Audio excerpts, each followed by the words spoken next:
Iba-iba ang karanasan natin pagdating ng Halloween. Merong nakakatawa, merong nakakalungkot, at syempre, merong nakakatakot.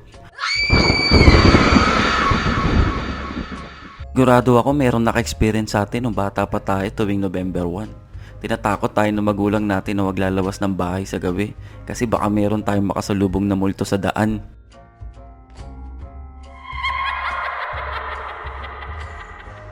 Tipong gusto mo sana maglaro kasama ang mga kaibigan mo, kaso baka totoo yung sinasabi ng mama mo at biglang mayroon kang makasalubong na multo. Classic, no? Bukod sa takot, syempre, meron din nakakatawang experience. Ito yung tuwing Halloween at uso ang katatakutan, tapos meron tayong pinsan sa bahay na may maitim na plano. Mag-e-effort pa yan na bumili ng maskara na nakakatakot para mas ramdam mo yung takot. Mapapasigaw ka na nga lang talaga sa takot eh. Kadalasan din natin ginagawa tuwing Halloween ay yung pagtirik ng kandila para sa mga kamag-anak nating yumao. Isa kasi to sa paraan nating mga Pinoy para maalala sila.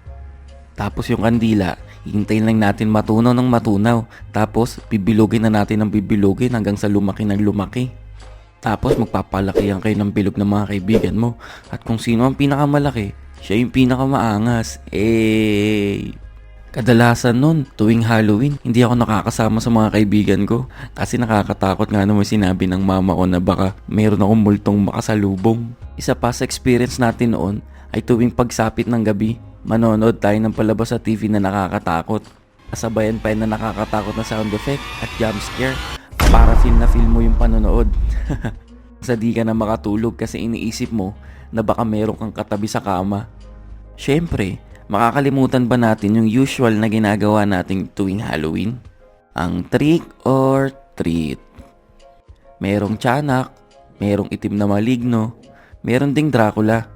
At syempre, meron ding white lady. Pero karamihan noon, puro zombie kasi yun naman yung pinakamadaling gayahin.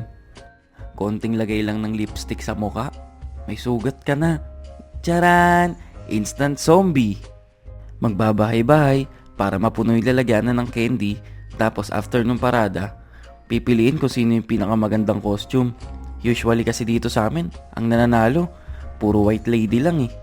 Nakakapagod man yung parada noon, pero worth it naman basta magkakasama kayo ng mga kaibigan nyo. Sulit yung pagod. Kayo ba? Ano mga experience nyo every Halloween? Ako kasi, pumupunta lang ako sa sementeryo eh, para dalawin yung puso kong sawi sa'yo.